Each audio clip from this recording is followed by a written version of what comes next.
أعوذ بالله من الشيطان الرجيم. بسم الله الرحمن الرحيم. اقرأ باسم ربك الذي خلق خلق الإنسان من علق اقرأ وربك الأكرم الذي علم بالقلم علم الإنسان ما لم يعلم. أعوذ بالله السميع العليم من الشيطان الرجيم. بسم الله الرحمن الرحيم. يا أيها الذين آمنوا قوا أنفسكم وأهليكم نارا وقودها الناس والحجارة عليها ملائكة غلاظ شداد لا يعصون الله ما أمرهم ويفعلون ما يؤمرون. محترم حاضرین کرام اور خواتین اسلام، ہر طرح کی تعریف و توصیف، حمد و ستائش، کبریائی اور بڑائی، تحمید، تمجید اور تسبیح اللہ رب العالمین وحدہ لا شریک لہ، خالق کائنات، مالک ارض و سما کے لیے لائق اور زیبا ہے۔ درود اور سلام نازل ہو اس دنیا فانی کی طرف بھیجے گئے تمام انبیاء اور رسول پر بالعموم، اور بالخصوص ہمارے نبی جناب محمد رسول اللہ صلی اللہ علیہ وسلم پر اللہم صلی وسلم مبارک علیہ۔ حضرات گرامی، اللہ سبحانہ و تعالی نے ہم سب کو بہت ساری نعمتوں سے نوازا ہے۔ اللہ رب العالمین کی نعمتیں ہمارے اوپر اتنی ہیں کہ اگر ان کو ہم گننا چاہیں، شمار کرنا چاہیں، تو اللہ سبحانہ و تعالی کی نعمتوں کو ہم گن نہیں سکتے، شمار نہیں کر سکتے۔ سورہ ابراہیم میں اللہ رب العالمین نے فرمایا وَإِن تَعُدُّوا نِعْمَةَ اللَّهِ لَا تُحْصُوهَا، کہ اگر تم اللہ رب العالمین کی نعمتوں کو گننا چاہو، شمار کرنا چاہو، تو اللہ رب العالمین کی نعمتوں کو گن نہیں سکتے، شمار نہیں کر سکتے۔ اللہ سبحانہ و تعالیٰ کی انہی عظیم نعمتوں میں سے اللہ نے ہمیں ایک نعمت گھر کے طور پر عطا کیا ہے۔ گھر آپ کا اپنا ہو، گھر آپ کا کرائے کا ہو، لیکن آپ جس گھر کے اندر رہتے ہیں وہ گھر اللہ سبحانہ و تعالیٰ کی جانب سے آپ کے لیے نعمت ہے۔ اور اس نعمت کا احساس ہم اس وقت کر سکتے ہیں جب ہم ان لوگوں پر نظر رکھیں جن کو اللہ سبحانہ و تعالیٰ نے گھر جیسی نعمت سے محروم کر دیا ہے۔ وہ لوگ جو فٹ پاتھوں پر زندگی گزارنے کے لیے مجبور ہیں، وہ لوگ جو ریفیوجی کیمپس میں زندگی گزارنے کے لیے مجبور ہیں، وہ لوگ جو ایک چھت ڈھونڈنے کے لیے اپنی پوری زندگی کی محنتوں کو صرف کرنے کے لیے مجبور ہیں، اگر ان کی زندگی کو ہم دیکھیں گے تو اس گھر کی نعمت کا ہمارے دلوں کے اندر احساس ہوگا۔ اللہ کے رسول صلی اللہ علیہ وسلم نے فرمایا کہ جب دنیا کی بات آئے تو دنیا کی بات میں ان لوگوں کو دیکھا کرو جو تم سے کمتر ہیں، انظروا الی من هو اسفل منکم، ان لوگوں کو دیکھو جو تم سے حقیر ہیں، جو تم سے کمتر ہیں، جو تم سے نچلے درجے کے، اور دنیا کے معاملے میں ان لوگوں کو مت دیکھو جو تم سے اوپر ہیں۔ ولا تنظروا الی من هو فوقکم، کیوں؟ فهو اجدر الا تزدروا نعمت اللہ علیکم، کیونکہ اگر تم نیچے والوں کو دیکھو گے اللہ سبحانہ و تعالیٰ کا شکر ادا کر سکو گے۔ یہ گھر ایک عظیم نعمت ہے۔ اس نعمت کا احساس ہمیں اسی وقت ہوگا جب ہم ایسے لوگوں پر نظر کریں گے، لیکن اگر ہم ان لوگوں کو دیکھیں جن کے 500 گز، ہزار گز پر بنگلے ہوتے ہیں، تو کبھی بھی ہم اپنے گھر کی نعمت کا احساس نہیں کر سکتے۔ اللہ سبحانہ و تعالیٰ نے اس گھر کو اتنا عظیم الشان بنایا ہے کہ خود اللہ رب العالمین نے قرآن کریم کے اندر اس گھر کی اہمیت اور اس گھر کی فضیلت کے بارے میں بیان کیا۔ اللہ رب العالمین نے فرمایا، سورہ نحل کی آیت ہے وَاللَّهُ جَعَلَ لَكُم مِّن بُيُوتِكُمْ سَكَنًا، اے لوگوں اللہ رب العالمین نے تمہارے لیے تمہارے گھروں کے اندر سکون پیدا کیا۔ اگر سکون حاصل کرنا چاہتے ہو اپنے گھر کے اندر رہو۔ یہ گھر اتنی عظیم نعمت ہے۔ اللہ کے رسول صلی اللہ علیہ وسلم کے بارے میں ہے، حضرت انس رضی اللہ تعالیٰ عنہ ارشاد فرماتے ہیں، صحیح مسلم کی روایت ہے، اللہ کے رسول صلی اللہ علیہ وسلم جب اپنے گھر میں رات کے وقت اپنے بستر پر جاتے تھے ایک دعا پڑھا کرتے تھے، الحمدللہ الذی اطعمنا وسقانا وکفانا وآوانا فکم ممن لا کافی له ولا مغوی۔ اس تعریف اور اس اللہ کی تعریف ہے جس نے ہمیں کھلایا ہے اور جس نے ہمیں بلایا ہے۔ وکفانا وآوانا، اس اللہ کی تعریف ہے جس نے ہماری زندگی کے لیے سب کچھ ہمیں عطا کیا ہے، ہمیں کفایت بھری چیزیں عطا کی ہیں، وآوانا، اور ہمیں پناہ دیا ہے اس گھر کے اندر، فکم ممن لا کافی له ولا مغوی۔ اللہ کے رسول صلی اللہ علیہ وسلم دعا کرتے ہیں کہ اے اللہ بہت سارے ایسے لوگ ہیں جن کو نہ تو نے کفایت پر زندگی عطا کی ہے اور نہ ہی تو نے ان کو ٹھکانہ عطا کیا ہے۔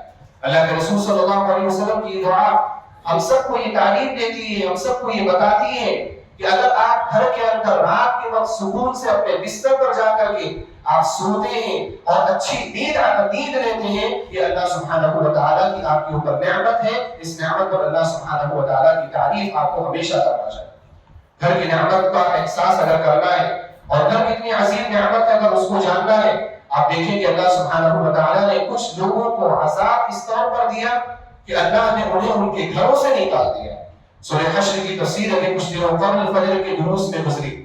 سورہ حشر کی تفسیر میں بات گزری کہ قبیلہ بنو نذیر ایک یہودی قبیلہ تھا۔ جب انہوں نے اللہ کے رسول صلی اللہ علیہ وسلم کے ساتھ بدعہدی کی، مسلمانوں کے وعدوں کو توڑا، مسلمانوں کے خلاف گئے، مسلمانوں کے خلاف دشمنوں کا ساتھ دیا، اللہ رب العالمین نے اپنے نبی جناب محمد رسول اللہ صلی اللہ علیہ وسلم کو حکم دیا کہ ان کا محاصرہ کیا جائے۔ آپ صلی اللہ علیہ وسلم نے 25 دن کا محاصرہ کیا اور 25 دن کے محاصرے کے بعد جب انہوں نے سرنڈر کیا تو اللہ رب العالمین کی جانب سے نبی صلی اللہ علیہ وسلم کو یہ وحی کی گئی کہ ان کو عذاب کے طور پر ان کے گھروں سے نکال دیا جائے۔ اللہ رب العالمین نے سورہ حشر کی دوسری آیت میں اس کا تذکرہ کیا۔ اللہ نے فرمایا هو الذي اخرج الذين كفروا من اهل الكتاب من ديارهم لاول الحشر، وہی وہ ذات ہے جس نے اہل کتاب کے کافروں کو پہلے ہی حشر میں، پہلے ہی موقع میں ان کے گھروں سے نکال دیا۔ اللہ رب العالمین نے گھروں سے نکالنے کو عذاب قرار دیا۔ قبیلہ بنو نذیر نے بدعہدی کی تھی، مخالفت کی تھی، وعدہ توڑا تھا، ان کو سزا دی جانی چاہیے تھی۔ اللہ رب العالمین کے نزدیک بڑی سزا کیا تھی کہ ان کو ان کے گھروں سے نکال دیا جائے۔ گھر اتنی عظیم نعمت ہے، گھر اتنی عظیم نعمت ہے، گھر کا مقام اتنا بلند ہے کہ جب ایک صحابی نے اللہ کے رسول صلی اللہ علیہ وسلم سے سوال کیا کہ اللہ کے رسول صلی اللہ علیہ وسلم فتنوں سے ہم کیسے بچیں، آپ صلی اللہ علیہ وسلم نے گھر میں رہنے کو کہا۔ سنن ترمذی کی روایت ہے، عقبہ بن عامر رضی اللہ تعالیٰ عنہ بیان فرماتے ہیں، کہتے ہیں کہ میں نے اللہ کے رسول صلی اللہ علیہ وسلم سے سوال کیا من نجات یا رسول اللہ، اے اللہ کے رسول صلی اللہ علیہ وسلم نجات کس میں ہے؟ فتنوں کا دور ہے، فتنوں کے دور میں ہم نجات حاصل کرنا چاہتے ہیں، اپنی زبان کو اور اپنی زندگی کو اور اپنی عزت کو ہر طرح کے شر سے اور ہر طرح کے فتنے سے محفوظ رکھنا چاہتے ہیں۔ من نجات یا رسول اللہ، اے اللہ کے رسول صلی اللہ علیہ وسلم، یہ کیسے ممکن ہے؟ نجات ہمیں کیسے ملے گی؟ آپ صلی اللہ علیہ وسلم نے 3 اصول بیان فرمائے۔ آپ نے فرمایا سب سے پہلا اصول امسک علیک لسانک، اگر آپ فتنوں سے بچنا چاہتے ہو اپنی زبان پر کنٹرول رکھو۔ ہر جگہ ہر بات کہنے کی نہیں ہوتی، بات جب کہی جائے بہت سوچ سمجھ کر کے کہی جائے، کس کو کون سی بات کہی جا رہی ہے، کس موقع پر کہی جا رہی ہے، اس بات کا نتیجہ کیا ہو سکتا ہے، اس بات کا اثر کیا ہو سکتا ہے۔ امسک علیک لسانک، آپ اپنی زبان کو کنٹرول میں رکھیں، اللہ رب العالمین آپ کو فتنوں سے محفوظ رکھے گا۔ اور زبان کو کنٹرول نہ کرنے کی وجہ سے انسان دنیاوی فتنوں کا بھی شکار ہوتا ہے اور اخروی فتنوں کا بھی شکار ہوتا ہے۔ دنیاوی فتنے تو چلو زندگی کے ساتھ ختم ہو جاتے ہیں، لیکن اخروی فتنوں کا کیا کریں گے؟ اللہ کے رسول صلی اللہ علیہ وسلم نے فرمایا وَهَلْ يَكُبُّ النَّاسَ فِي النَّارِ عَلَى وُجُوهِهِمْ إِلَّا حَصَائِدُ أَلْسِنَتِهِمْ، بہت سارے لوگ اپنے چہروں کے بل جہنم میں عورتیں منہ اسی وجہ سے ڈالے جاتے ہیں کہ انہوں نے اپنی زبان کا غلط استعمال کیا ہوتا ہے۔ پہلا اصول آپ علیہ السلام نے فرمایا امسک علیک لسانک، اپنی زبان کو کنٹرول میں رکھو، اپنی زبان کو قابو میں رکھو۔ دوسرا اصول فتنوں سے نجات کا بیان کرتے ہوئے آپ علیہ السلام نے فرمایا وَلْيَسَعْكَ بَيْتُكَ، فتنوں کے دور میں آپ کا گھر آپ کے لیے کافی ہونا چاہیے۔ آپ اپنے گھر میں زیادہ سے زیادہ رہنے کی کوشش کرو۔ آج بھی بہت سارے فطرے ہیں، آپ مارکیٹ میں نکلو، کہیں بھی نکلو، آپ لوگوں کی مجلسوں میں نہیں بیٹھ سکتے، آپ ان کی مجلسوں میں جاؤ، ادھر ادھر کی باتیں ہو رہی ہیں، بیکار کی باتیں ہو رہی ہیں، فضولیات بکی جا رہی ہیں۔ آپ کسی کی مجلس میں جاؤ، غیبت کی باتیں ہو رہی، بہت کم مجلسیں ایسی ہیں جہاں پر خیر کی باتیں ہوا کرتی ہیں۔ وَلْيَسَعْكَ بَيْتُكَ، اگر اس طرح کی فطروں سے اپنے آپ کو محفوظ رکھنا ہے، آپ کا گھر آپ کے لیے کافی ہونا چاہیے۔ اور اس حدیث کے اندر یا اس جملے کے اندر تعلیم ہے کہ انسان گھر کے باہر نکلے، اپنا کام پورا کرے اور اپنے گھر کے اندر جانے کی کوشش کرے۔ گھر کے باہر نکلنا ہے، ضروری ہے، کام کرنا ہے، روزی روٹی ہے، لیکن آپ گھر کے باہر نکلے، آپ کا کام مکمل ہو گیا، آپ فوراً اپنے گھر کی طرف پلٹ کر کے آئے۔ اور یہ تعلیم وہی تعلیم ہے کہ نبی علیہ السلام نے مسافر کو کہا کہ اگر آپ سفر پر نکل رہے ہو، اپنے شہر کو چھوڑ کر کے جا رہے ہو، تو جیسے ہی آپ دوسرے شہر میں اپنا کام مکمل کر لو وہاں پر مت رکو، فوراً وہاں سے نکلو اور اپنے گھر کی طرف آؤ، کیونکہ جب انسان دوسرے شہر میں رہتا ہے تو شیطان کا شکار ہو جاتا ہے. شیطان کئی طرح سے اس پر حملہ کرتا ہے، اس کی نمازوں پر حملے کرتا ہے، اس کی نیتوں پر حملے کرتا ہے، اس کے اخلاق پر، اس کے عادات پر، اس کے طور طریقے پر حملہ کرتا ہے. اس لیے بہتر ہے کہ اپنے لوگوں کے درمیان رہو. اسی طرح سے اگر کوئی شخص فتنوں سے نجات چاہتا ہے، باہر نکلا ہوا ہے، کام مکمل کرے، کام مکمل کرنے کے بعد اپنے گھر کو آئے، وَلْيَسَعْكَ بَيْتُكَ، آپ کا گھر آپ کے لیے کافی ہونا چاہیے. تیسرا اصول آپ علیہ السلام نے فرمایا وَبْكِ عَلَىٰ خَطِيئَتِكَ، اور اپنے گناہوں پر رو. گناہ ہو جائے شرمندگی محسوس کرو، گناہ ہو جائے شرمندگی محسوس کر کے اس سے توبہ کرنے کی کوشش کرو. رونے کا معنی یہ نہیں ہے کہ انسان گناہ ہونے کے بعد ایک طرف ادھر کان پکڑا دوسری طرف ادھر کان پکڑا اور ختم، یہ مفہوم نہیں ہے. مفہوم یہ ہے کہ انسان شرمندگی محسوس کرے. حاضرین کرام، آپ دیکھیں اللہ کے رسول صلی اللہ علیہ وسلم نے گھر کے مقام کو اتنا بلند کیا کہ آپ صلی اللہ علیہ وسلم نے فرمایا کہ اگر فتنوں سے نجات چاہتے ہو وَلْيَسَعْكَ بَيْتُكَ، آپ کا گھر آپ کے لیے کافی ہونا چاہیے. گھر بہت عظیم الشان اللہ سبحانہ و تعالیٰ کی نعمت ہے، اور جب گھر اللہ رب العالمین کی ایک عظیم الشان نعمت ہے تو جیسے اور نعمتوں کی شکر گزاری ہمارے اوپر ضروری اور فرض ہے، ویسے گھر کی نعمت کی شکر گزاری بھی ہمارے لیے ضروری ہے. اب گھر کی نعمت کی شکر گزاری کیا ہے؟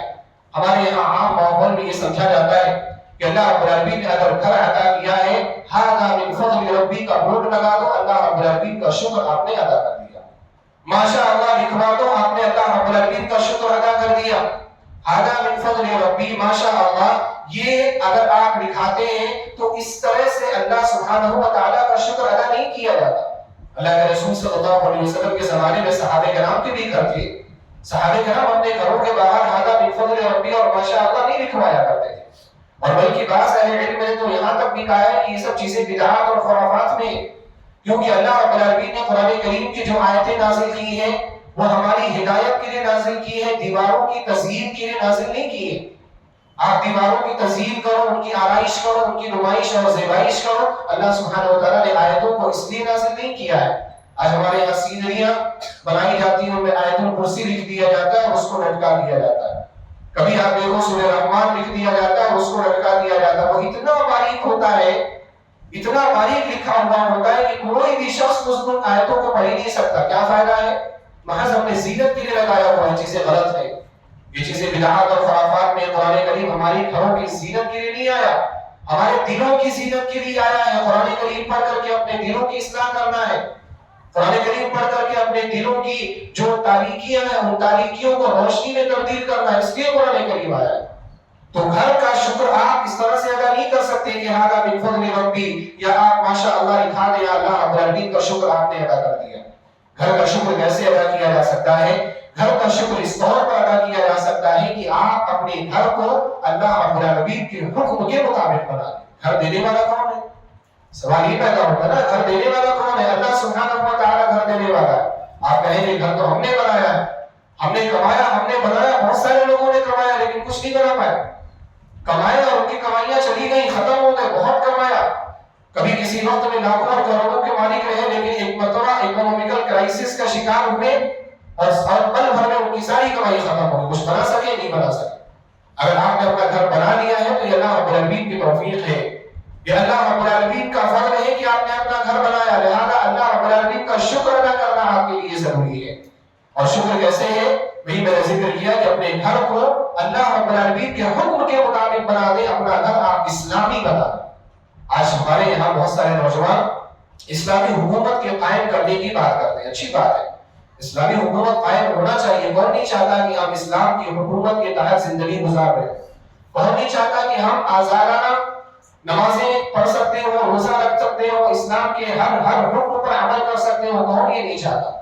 لیکن اسلامی حکومت قائم کرنے کا طریقہ کار ہوتا ہے جو اللہ رب العالمین نے قرآن کریم میں نبی جناب محمد رسول اللہ صلی اللہ علیہ وسلم کو سکھایا ہے. اگر اس طریقہ کار کے مطابق اسلامی حکومت قائم کرنے کی بات ہو تو ٹھیک ہے، لیکن اگر اس طریقے کے مطابق اگر آپ نہیں جاتے ہیں تو آپ منہج کی مخالفت کرتے ہیں. آپ کے اندر تحریکیت کے جذبات ہیں، اس سے آپ کو اپنے آپ کو بچانا ضروری ہے. اسلامی حکومت قائم کرنے کی بات اچھی ہے. آج اسی طرح سے آپ دیکھیں، اگر کچھ ممالک میں جو اسلام کو فالو کرنے کی کوشش کرتے ہیں جو کتاب و سنت کو اپنا مشعل راہ قرار دیتے ہیں، جو کتاب و سنت کو اپنے لیے قانون قرار دیتے ہیں، اگر ان کے یہاں کچھ اسلام مخالف چیزیں ہوتی ہیں، ہمارے یہاں کے نوجوانوں کے جذبات بہت زیادہ برانگیختہ ہو جاتے ہیں، بھڑک اٹھتے ہیں اور ان حکمرانوں کو اور ان ذمہ داروں کو گالیاں دینا شروع کرتے ہیں، ان کو برا بھلا کہنا شروع کرتے ہیں جنہوں نے اسلامی مخالفت اپنے ملک کے اندر برداشت کی۔ سعودی حکومت کی مثال لے لیجیے آپ، سعودی حکومت ان حکومتوں میں سے ایک ہے، بہت کم اکا دکا حکومتیں ہیں ابھی دنیا کے اندر جو علم اعلان یو این میں بیٹھ کر کے یہ کہہ سکتی ہوں کہ ہمارے لیے ہمارا مشعل راہ قرآن کریم، بہت کم حکومت ہے۔ سعودی حکومت کو جب کہا گیا کہ آپ کا لا کیا ہے، آپ کا دستور کیا ہے، انہوں نے قرآن کریم کو اٹھا کر کے دکھایا تھا کہ یہ ہمارے لیے لا ہے، یہ ہمارے لیے دستور ہے۔ سعودی حکومت کتاب و سنت کی بجا آوری کی بہت کوشش کرتے ہیں، لیکن زمانہ جس طرح سے خراب ہوتا جا رہا ہے، لوگوں کے اندر جس طرح سے فتنے آتے چلے جا رہے ہیں، اس طرح سعودی حکومت میں بھی آئیں گے۔ اب سعودی حکومت یا سعودی میں رہنے والے سارے لوگ فرشتے تو نہیں ہیں، جس طرح سے ہم اور آپ فرشتے نہیں ہیں، تو اسی طرح سے سعودی حکومت کے یہاں بھی سعودی میں بھی بہت ساری مخالفتیں ہوں گی، بہت ساری برائیاں پیدا ہوں گی۔ ابھی تو بہت کم ہوئی ہے، زمانہ وہ بھی آئے گا جب مسجد نبوی میں کوئی نماز پڑھنے والا بھی نہیں ہوگا، وہاں پر کتے اور دوسرے جانور ایسے ہی ٹہل رہے ہوں گے، کوئی بھی ان کو بھگانے والا بھی نہیں ہوگا۔ ایک زمانہ وہ بھی آئے گا۔ یہ سب قیامت کی علامات، یہ قیامت کی نشانیاں ہیں۔ میں بات یہ کہہ رہا تھا کہ ہم نے بہت سارے لوگ اسلامی حکومت کی بات کرتے ہیں، اسلامی حکومت کا خواب دیکھتے ہیں، اور اگر اسلامی حکومتوں میں کوئی غیر شرعی چیزیں، غیر اخلاقی چیزیں آ جاتی ہیں، بہت زیادہ غصہ ہوتے ہیں اور بفر جاتے ہیں، لیکن ان کے گھروں کا حال کیا ہوتا ہے؟ ان کے گھروں کا حال کیا ہوتا ہے؟ آپ اسلامی حکومت کی بات کرتے ہیں، کریں، بڑی اچھی لگتی ہے، لیکن آپ اس وقت کریں جب آپ کے گھر میں اسلامی حکومت قائم۔ آپ اپنے گھر میں اسلامی حکومت قائم کر سکتے ہیں نا، آپ کو کون منع کرنے والا ہے؟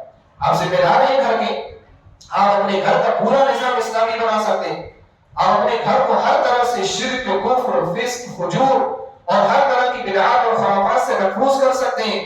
آپ اپنے گھر کی طرف دھیان نہیں دیتے، آپ ممالک کا فیصلہ کرنے چلے۔ جو لوگ بڑی بڑی باتیں کرتے ہیں ان کے یہاں خود بھی کچھ نہیں ہوتا۔ جو اسلامی حکومت قائم کرنے کی باتیں کرتے ہیں، عشاء کے بعد آپ کے ساتھ بیٹھیں گے، اسلامی حکومت کے قیام کی پلاننگ کریں گے اور فجر کی اذان ہوگی، اپنے بستروں پر سوئے رہے، ایسے اسلامی حکومت قائم ہوگی۔ یہ اسلامی حکومت کا معنی ہے۔ اسلامی حکومت میں تو فرض نمازیں یا فرائض کو تو عمولیت کا درجہ دیا جاتا ہے، کیسے آپ اسلامی حکومت قائم کر سکتے ہیں؟ بہرحال میں یہ نہیں کہنا چاہتا، میرا ٹاپک یہ نہیں ہے، میں یہ کہنا چاہتا ہوں کہ اگر آپ کی خواہش ہے، جذبہ ہے، آپ اپنے گھر میں اسلام قائم کرو، آپ اپنے گھروں کو اسلامی بناؤ، اور ہمیں بنانا چاہیے۔ کیوں؟ کیونکہ اللہ رب العالمین نے گھر نعمت کے طور پر دیا ہے، اس نعمت کی شکر گزاری ہمارے لیے ضروری ہے، کیونکہ نعمتوں کے بارے میں اللہ کا قانون ہے کہ اگر نعمتوں کی شکر گزاری کی گئی، اللہ نعمتوں کو باقی رکھتا ہے، اگر ان کی ناقدری کی گئی، اللہ رب العالمین نعمتوں کو چھین دیتا ہے۔ یہ اللہ سبحانہ وتعالیٰ کا ہمیشہ سے قانون رہا ہے۔ جتنی قوموں کے عذاب کا تذکرہ اللہ رب العالمین نے قرآن کریم میں کیا ہے، قوم نوح ہو، قوم عاد ہو، قوم ثمود ہو، قوم لوط ہو، قوم شعیب ہو، جتنی بھی قوموں کا تذکرہ اللہ رب العالمین نے کیا ہے، تمام قوموں کے یہاں ایک چیز کامن تھی کہ انہوں نے اللہ رب العالمین کی نعمتوں کی شکر گزاری نہیں کی۔ اللہ سبحانہ وتعالی نے ان کو شکر گزاری نہ کرنے کی وجہ سے ان کو ہلاک کر دیا، ان کو برباد کر دیا اور ان پر عذاب مسلط کر دیا۔ جو چیزیں اللہ نے انہیں دی تھی، اللہ رب العالمین نے جیسے دی تھی ویسے ہی ان سے چھین لیا، اور ایسا چھینا کہ کوئی بھی نام و نشان ان کا باقی نہیں رہا۔ اللہ رب العالمین نے بعض بستیوں کے بارے میں ذکر کیا، فَأَصْبَحُوا لَا يُرَىٰ إِلَّا مَسَاكِنُهُمْ۔ جب ان کے اوپر عذاب آیا تو عذاب آنے کے بعد، عذاب کے ختم ہو جانے کے بعد حالت کیا تھی کہ ان کے ٹوٹے پھوٹے گھر نظر آ رہے تھے، وہاں پر کوئی بھی رہنے سہنے والا نظر نہیں آ رہا تھا۔ اللہ رب العالمین کی نعمت کی شکر گزاری کرنی ہے، ہمیں اپنے گھروں کو اسلامی بنانا ہے۔ ہم اپنے گھروں کو اسلامی کیسے بنا سکتے ہیں؟ ہم اپنے گھروں میں اسلامی ماحول کیسے پیدا کر سکتے ہیں؟ بہت طویل کلام ہے، میں انشاءاللہ ترتیب ہوا چند چیزیں آپ کے سامنے ذکر کروں گا۔ اگر آپ نے عہد کر لیا، اپنے آپ نے ذہن بنا لیا کہ مجھے اپنا گھر اسلامی بنانا ہے، تو میں انشاءاللہ ترتیب کے ساتھ چند چیزیں ذکر کرتا ہوں۔ سب سے پہلی چیز یہ کہ اگر آپ اسلامی گھر بنانا چاہتے ہیں تو اپنا گھر بنانے سے پہلے یا گھر کرائے میں لینے سے پہلے آپ چند چیزوں کا خیال رکھیں۔ سب سے پہلی چیز یہ کہ اگر آپ گھر بنانا چاہتے ہیں یا گھر کرائے پر لینا چاہتے ہیں تو سب سے بڑی چیز یہ دیکھیں کہ مسجد قریب ہے یا دور۔ مسجد قریب ہے تو وہاں پر آپ اپنا گھر بنائیں، مسجد نہیں ہے تو آپ کبھی بھی وہاں پر اپنا گھر نہ بنائیں۔ افسوس ہوتا ہے بعض حضرات ہم میں سے دور کہیں گاؤں میں جا کر کے عالیشان گھر بنا لیتے ہیں. بھائی آپ نے عالیشان گھر بنا لیا, آپ نے پورا بنگلہ بنا لیا, آپ نے 4 فلور 5 فلور کا بڑھیا گھر بنا لیا, آپ وہاں پر جا کر کے رہیں گے. گھر تو اچھا ہے, آپ کے جسم کو سکون مل جائے گا, لیکن آپ کی روح کی حالت کیا ہوگی؟ کیونکہ جب انسان مسجدوں کے قریب نہیں رہتا ہے اس کا ایمان کمزور ہوتا چلا جاتا ہے اور رفتہ رفتہ وہ یا تو دین سے بالکل دور ہو جاتا ہے یا تو وہ علم بڑھ کر کے زندگی گزارنے لگتا ہے. اس لیے ہم سب کی کوشش یہ ہونی چاہیے کہ اگر ہم اپنا گھر بنا رہے ہیں یا گھر کرائے پر ہم لے رہے ہیں, سب سے پہلے دیکھیں کہ مسجد کہاں پر ہے. مسجد اگر قریب ہے, وہاں مسجد میں رہنے والے لوگ اچھے ہیں, وہاں پر علمی ماحول ہے, تو ایسی مسجدوں کے قریب اپنا گھر بنانا چاہیے. اور اس کی مثال اور اس کی دلیل حضرت ابراہیم علیہ السلام کی زندگی سے ملتی ہے. اللہ رب العالمین نے حضرت ابراہیم علیہ السلام کو حکم دیا تھا کہ حضرت حاجرہ علیہ السلام اور حضرت اسماعیل علیہ السلام کو کہاں لا کر کے آباد کرو؟ خانہ کعبہ کے پاس لا کر کے آباد کرو. وہ خانہ کعبہ, جس خانہ کعبہ کو اللہ رب العالمین نے اپنی عبادت کے لیے سب سے پہلا مرکز بنایا تھا. اس دھرتی کے اوپر, اس زمین کے اوپر اللہ رب العالمین کی عبادت کا, اللہ کو سجدہ کیے جانے کا سب سے پہلا مرکز خانہ کعبہ ہے. حضرت ابراہیم علیہ السلام کو حکم دیا گیا کہ اپنے اہل و عیال کو, اپنی فیملی کو, اسماعیل علیہ السلام کو اور ان کی والدہ حضرت حاجرہ علیہ السلام کو آپ لے کر کے آئے اور خانہ کعبہ کے آس پاس آپ بسا دیں. حضرت ابراہیم علیہ السلام لے کر کے آئے, بسایا, اور بسانے کے بعد وہاں پر کوئی نہیں تھا ان دو کے علاوہ. حضرت حاجرہ علیہ السلام تھی اور حضرت اسماعیل علیہ السلام تھے, وہ دو کے علاوہ کوئی بھی نہیں تھا. حضرت ابراہیم علیہ السلام نے وہاں پر دعا کی. کیا دعا کی؟ حضرت ابراہیم علیہ السلام نے فرمایا, اللہ رب العالمین نے ان کی دعا کا تذکرہ کیا, ربنا انی اسکنت من ذریتی بواد غیر ذی زرع عند بیتک المحرم ربنا لیقیموا الصلاۃ. دعا کی کہ اے ہمارے رب, میں نے اپنی ذریت کو ایک ایسی وادی میں لا کر کے بسایا ہے جو بے آب و گیاہ وادی ہے, جہاں پر کوئی بھی گھاس کا ایک ٹکڑا بھی دیکھنے کو نظر نہیں آ رہا. نہ وہاں پر پانی ہے, نہ وہاں پر گھر ہے, نہ وہاں پر لوگ ہیں, اور نہ ہی وہاں پر زندگی کے آثار نظر آ رہے ہیں. اللہ رب العالمین کا حکم ہے, حکم دیا جانا ضروری ہے. کہا کہ بواد غیر ذی زرع, ایک ایسی وادی میں نے لا کر کے بسایا ہے جو غیر ذی زرع ہے, جو کھیتی والی نہیں ہے. عند بیتک المحرم, لیکن کھیتی والی نہیں ہے تو کیا ہوا, تیرے محرم گھر کے قریب تو ہے. عند بیتک المحرم, تیرے محرم گھر کے قریب ہے. محرم گھر سے مراد خانہ کعبہ ہے. عند بیتک المحرم, اس کے بعد وجہ ذکر کی, کیوں میں نے اپنی ذریت کو لا کر کے بسایا. ابراہیم علیہ السلام نے فرمایا ربنا لیقیموا الصلاۃ, اے میرے رب ان کو ہم نے اس لیے لا کر کے بسایا ہے تاکہ یہ لوگ یہاں پر رہ کر کے تیری عبادت کریں, تاکہ یہاں پر رہ کر کے وہ نماز قائم کریں, تیری عبادت کریں, تیرے لیے سجدہ کریں. ابراہیم علیہ السلام کی زندگی سے تعلیم ملتی ہے کہ ہمیں اس جگہ پر رہنا چاہیے جہاں ہمارے لیے نماز اور عبادت کی جگہ قریب ہو. آسانی سے ہم وہاں پر پہنچ سکتے ہو, پیدل چل کر کے جا سکتے ہو, کیونکہ انسان جب دور ہوتا ہے اس کے لیے بہت مشکلات ہوتی ہیں کہ وہ مسجد میں آ کر کے وہ نماز پڑھے. اسی طرح سے اس کی مثال آپ اللہ کے رسول صلی اللہ علیہ وسلم کی زندگی سے بھی دیکھ سکتے ہیں. آپ صلی اللہ علیہ وسلم جب مدینہ آئے, مدینہ میں آپ علیہ السلام نے مسجد نبوی کی تعمیر کی, اور جب آپ علیہ السلام نے مسجد نبوی کی تعمیر مکمل کر لی, اپنے جو حجرات تھے, اپنی بیویوں کے جو حجرات تھے, جو کمرے تھے, آپ علیہ السلام نے کہاں بنوائے؟ مسجد کے گرد گرد بنوائے. بلکہ حضرت عائشہ رضی اللہ تعالی عنہا کا جو گھر تھا وہ بالکل مسجد سے متصل تھا. عائشہ رضی اللہ تعالی عنہا کے گھر کا دروازہ مسجد کے اندر کھلا کرتا تھا. نبی صلی اللہ علیہ وسلم نے ایسا گھر بنوایا.